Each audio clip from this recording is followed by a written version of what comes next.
Hello नमस्ते, स्वागत है आपका अपना YouTube चैनल रहस्य एकेडमी में। हमने प्रीवियस लेक्चर में क्या पढ़ा था? हमने प्रीवियस लेक्चर में पढ़ा था इरेशनल नंबर को प्रूफ करके दिखाया था। कैसे कोई भी एक प्राइम नंबर का अगर रूट चढ़ाते हैं तो वो एक इरेशनल नंबर कहलाता है, और मैंने उसको प्रूफ भी किया था। पिछले वीडियो में कुछ आवाज का थोड़ा प्रॉब्लम हो गया था, आपको वो आवाज थोड़ा नॉइजी लगेगा, उसके लिए हम क्या कहते हैं, आपसे सॉरी मांगते हैं। आप थोड़ा कंट्रीब्यूशन कीजिए, आप मेरे को सपोर्ट कीजिए। मैं बढ़िया करने का कोशिश कर रहा हूँ, धीरे धीरे मैं बढ़िया भी हो जाऊंगा। होप करते हैं आपको प्रीवियस लेक्चर वाला सारा समझ में आया होगा। अब आज हम क्या करेंगे, आज के लेक्चर में हम जानेंगे कुछ इरेशनल नंबर के रिजल्ट्स, कि किसी भी दो इरेशनल नंबर को ऐड करेंगे तो क्या होगा, ठीक है। किसी भी दो इरेशनल नंबर को प्रोडक्ट करेंगे तो क्या होगा, नेगेटिव इरेशनल नंबर क्या होता है। इन सारी चीजों को आज हम क्या करेंगे अपने वीडियो में कंक्लूड करते हुए आगे की तरफ बढ़ते चलेंगे, ठीक है। अब आता है बात, अब ये जरूरी है, क्यों जरूरी है कि आपको इस रिजल्ट के बेसिस पे क्या मिलेगा, बहुत सारे डायरेक्ट क्वेश्चन मिलेंगे, और बहुत सारे डायरेक्ट क्वेश्चन जो प्रूफ वाले होते हैं वे आप कर सकते हैं। बहुत सारे बच्चे प्रूफ का नाम सुनते ही डर जाते हैं। इस रिजल्ट्स के बेसिस पर आप इरेशनल नंबर वाले जितने भी प्रूफ है आप उसको कर सकते हैं। आइए इस रिजल्ट्स को समझते हैं और आगे की तरफ बढ़ते हैं। चलिए, पहला रिजल्ट क्या कर रहा है, ध्यान से देखिएगा। पहला रिजल्ट कर रहा है कि किसी भी एक इरेशनल नंबर, कोई भी एक इरेशनल नंबर का अगर निगेटिव करते हैं तो वह क्या होता है, वह एक इरेशनल नंबर ही रह जाता है। किसी भी एक इरेशनल नंबर को हम क्या करते हैं, निगेटिव बनाते हैं तो वह क्या रह जाता है, एक इरेशनल नंबर ही रह जाता है। एग्जांपल में अगर हम समझाना चाहें तो एग्जांपल ले लेते हैं। फर्स्ट एग्जांपल कल वाला ही, कि हमने कल प्रूफ क्या किया था, √2 एक इरेशनल नंबर है। हमने प्रूफ किया था √2 एक इरेशनल नंबर है। और ये क्या, ये आप ध्यान से देखिएगा तो ये क्या पॉजिटिव इरेशनल नंबर है, पॉजिटिव इरेशनल नंबर है। अगर हम क्या करते हैं, इसमें निगेटिव चढ़ा देते हैं, इसको हम क्या करते हैं, निगेटिव बना देते हैं, तो इसमें कुछ भी फर्क होने वाला नहीं है। बस यह जो पॉजिटिव था वो क्या बन गया है, अब निगेटिव इरेशनल नंबर बन गया है। बस यही अंतर है, ठीक है। तो अब जो ये माइनस वाला चीज है वो क्या हो गया, अब ये निगेटिव इरेशनल नंबर हो गया। कहने का मतलब है कि अब क्या हो गया, ये निगेटिव इरेशनल नंबर हो गया। जैसे फिर से एक बार, किसी भी एक इरेशनल नंबर का अगर हम निगेटिव बनाते हैं तो वो इरेशनल नंबर क्या हो जाता है, निगेटिव इरेशनल नंबर के फॉर्म में बदल जाते हैं, ठीक है। दूसरा क्या कर रहा है, सम मतलब आपको पता होगा ऐड। किसी भी रेशनल और इरेशनल नंबर्स को हम जोड़ते हैं, किसी भी एक रेशनल और इरेशनल नंबर को हम अगर क्या करते हैं, ऐड करते हैं, तो वह नंबर क्या बनता है, एक इरेशनल नंबर बन जाता है, ठीक है। जैसे एग्जांपल के तौर पर अगर मैंने समझाना चाहे, देखिएगा ध्यान से, कि मान लेते हैं कि 7 आपको पता है रेशनल नंबर है, 7 आपको पता है एक रेशनल नंबर है। अब कैसे है, इस बात को देखने के लिए आप मेरा प्रीवियस लेक्चर को देख सकते हैं, रेशनल नंबर वाला। उसमें मैंने आपको बहुत अच्छे तरीके से सारा रेशनल नंबर के बारे में समझाया है, उसके प्रॉपर्टीज को समझाया है। अभी मैं क्या करता हूं, यहाँ पे फोकस करता हूं कि 7 क्या है, एक रेशनल नंबर है, ठीक है।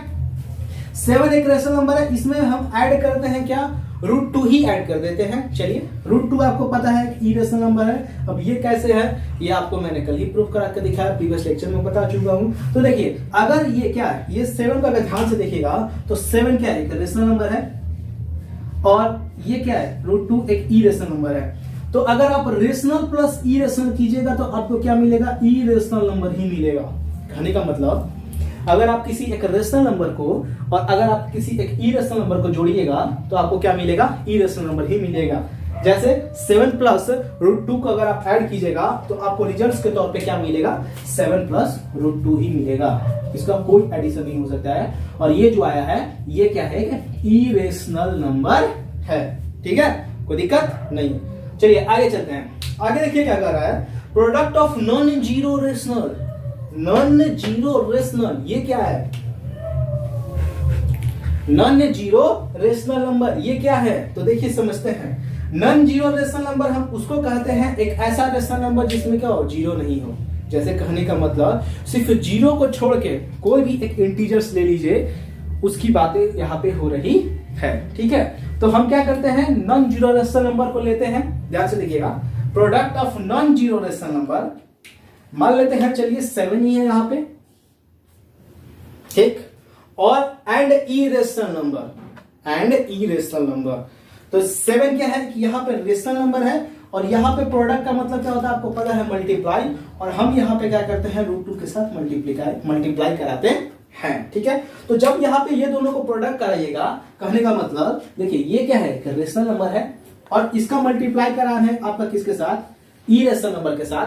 तो आपको जो रिजल्ट मिलेगा ना, वो रिजल्ट क्या होगा, इरेशनल नंबर ही होगा। वो क्या होगा, इरेशनल नंबर ही होगा। ठीक है, तो जैसे 7 मल्टीप्लाई √2 का आप जब मल्टीप्लाई करिएगा तो आपको क्या आएगा, 7√2 आएगा। ठीक है, इतना क्लियर। आइए अब आगे चलते हैं। फोर्थ पॉइंट क्या कर रहा है, फोर्थ पॉइंट में देखिए ये देखने में क्या कर रहा है, सबसे लास्ट में है, लेकिन सबसे ज्यादा यूज इसी का होने वाला है। किसी भी दो इरेशनल नंबर का अगर आप सम कीजिएगा, किसी भी दो इरेशनल नंबर को आप डिफरेंस निकालिएगा, किसी भी एक दो इरेशनल नंबर का आप प्रोडक्ट कीजिएगा, या किसी भी दो इरेशनल नंबर का क्या बाबू आप डिवीजन कीजिएगा, तो आपको जरूरी नहीं है कि वो इरेशनल नंबर ही आए, वो रेशनल भी आ सकता है। एक एक करके इसके बारे में हम समझते हैं। चलिए समझने का कोशिश करते हैं। आइए सबसे पहले हम सम वाला लेते हैं।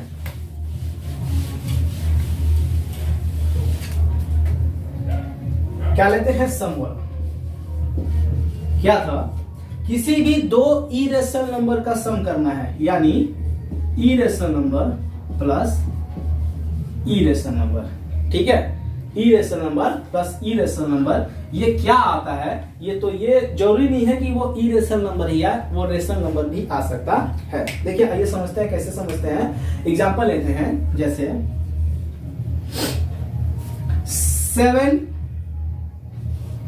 7√2 प्लस 7√2। ठीक है, इतना 7√2 प्लस 7√2, अगर आप इसको ऐड करने का कोशिश कीजिएगा तो ये जो रूट वाला के बिना जो नेचुरल नंबर आपको दिख रहा है 7 ये एक साथ ऐड होते हैं, और √2 और √2 को मिला के क्या लिखते हैं, हम सिर्फ एक √2 लिखते हैं। ठीक है, इतना कोई दिक्कत नहीं। ये देखिए ये क्या है, ये कि यहाँ पे एक इरेशनल नंबर आया, यहाँ पे क्या आया, इरेशनल नंबर आया। दूसरा हम एग्जांपल लेते हैं,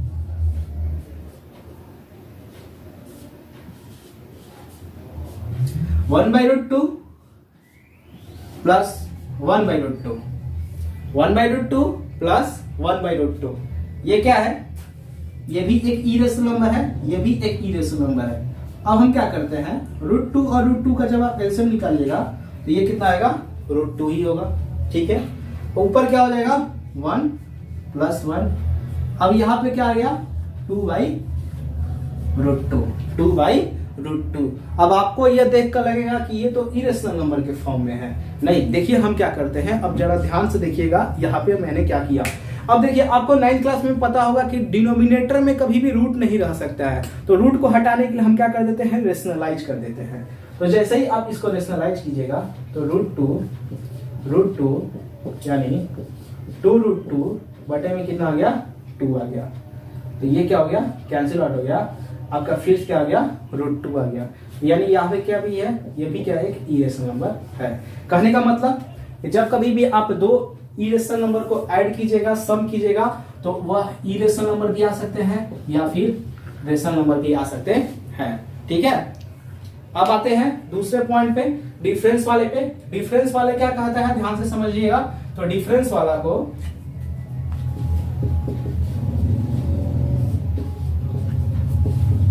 irrational number minus irrational number minus irrational number क्या आता है, आइए समझते हैं। जैसे मान लीजिए यहाँ पे एक एग्जांपल लेते हैं, वही वाला एग्जांपल लेते हैं।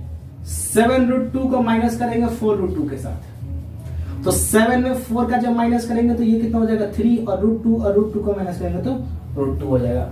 यानी यहाँ पे क्या आया, ये एक इरेशनल नंबर आया, यहाँ पे क्या आया, एक इरेशनल नंबर आया। और वही हम क्या करते हैं, दूसरा एग्जांपल लेते हैं, एक प्लस का √7 लेते हैं, एक माइनस का √7 लेते हैं, और ये क्या हो गया, 0। और 0 आपको पता है क्या होता है, रेशनल नंबर होता है। तो कहने का मतलब क्या हुआ कि जब आप दो इरेशनल नंबर को घटाइएगा, सबट्रैक्ट कीजिएगा, तो वह या तो इरेशनल नंबर या तो रेशनल नंबर हो सकते हैं। कोई प्रॉब्लम नहीं।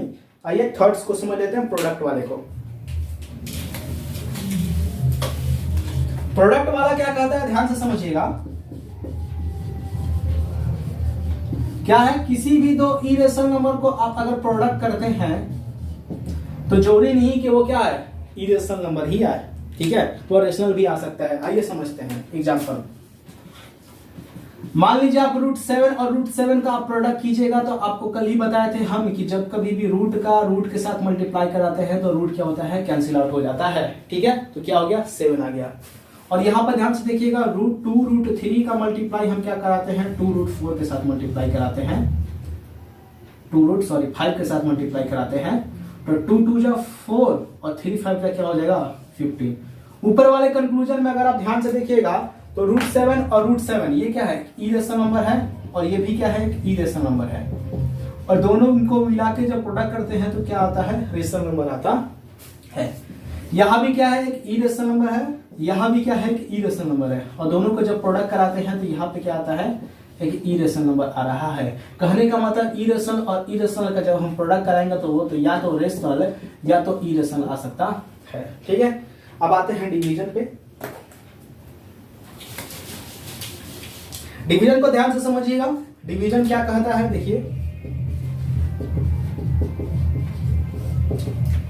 इरेशनल नंबर और इरेशनल नंबर को डिवाइड कराएंगे तो जरूरी नहीं है कि वो क्या है, एक इरेशनल नंबर ही है, वह एक रेशनल नंबर भी आ सकता है। जैसे रूट 7 को रूट 7 से अगर हम डिवाइड कराते हैं तो ये तो मान लीजिए कि आपका क्या आया, एक रेशनल नंबर आया। ये क्या आया, एक रेशनल नंबर आया। वही अगर हम क्या करते हैं, 3 रूट 7 को, ठीक है, 3 रूट 7 को हम क्या करते हैं, 3 रूट 14 को हम क्या करते हैं, रूट 7 से डिवाइड कराते हैं। 3 रूट 14 को हम क्या करते हैं, रूट 7 से क्या करते हैं, डिवाइड कराते हैं। तो यहाँ पे आपको क्या करना पड़ेगा, यहाँ पे आपको रेशनलाइज करना पड़ेगा रूट 7 के साथ और रूट 7 के साथ 3, और यहाँ पे कितना हो जाएगा, 14 मल्टीप्लाई 7 बटे में 7, ठीक है। अब यहाँ पे ध्यान से देखिएगा, 3 रूट 14 रूट 7 बटे में क्या हो जाएगा, यहाँ पे 7 हो जाएगा। तो ये क्या है, एक इरेशनल नंबर है। ये क्या है, इरेशनल नंबर। देखिए रेशनल और इरेशनल का प्रोडक्ट अगर हम करेंगे, करने का जरूरत भी नहीं है, यहाँ पे रेशनल और इरेशनल का अगर हम प्रोडक्ट करेंगे तो ये क्या हो जाएगा, एक इरेशनल नंबर ही बनेगा। तो मतलब हुआ हमारा क्या हुआ कि किसी भी अगर हम दो इरेशनल नंबर को डिवाइड करते हैं तो वह क्या तो रेशनल नंबर व फिर इरेशनल नंबर आ सकता है, ठीक है। तो आशा करते हैं ये चारों पॉइंट है, ये चारों पॉइंट इरेशनल नंबर के रिजल्ट्स पे है। आशा करते हैं आपको समझ में आया होगा, बहुत अच्छे से समझ में आया होगा। जहां कहीं भी प्रॉब्लम हो आप कमेंट में क्या कीजिए, बताइए, मैं उस प्रॉब्लम को दूर करने का कोशिश करूंगा। चलिए ठीक है, आज के लिए बस इतना ही। अगर आपको ये वीडियो पसंद आया हो तो वीडियो को लाइक शेयर एंड सब्सक्राइब कीजिए, ज्यादा से ज्यादा दोस्तों को बताइए कि एक फ्री क्लास रहस्य एकेडमी आपको पढ़ाने का कोशिश कर रहा है। धन्यवाद, थैंक यू।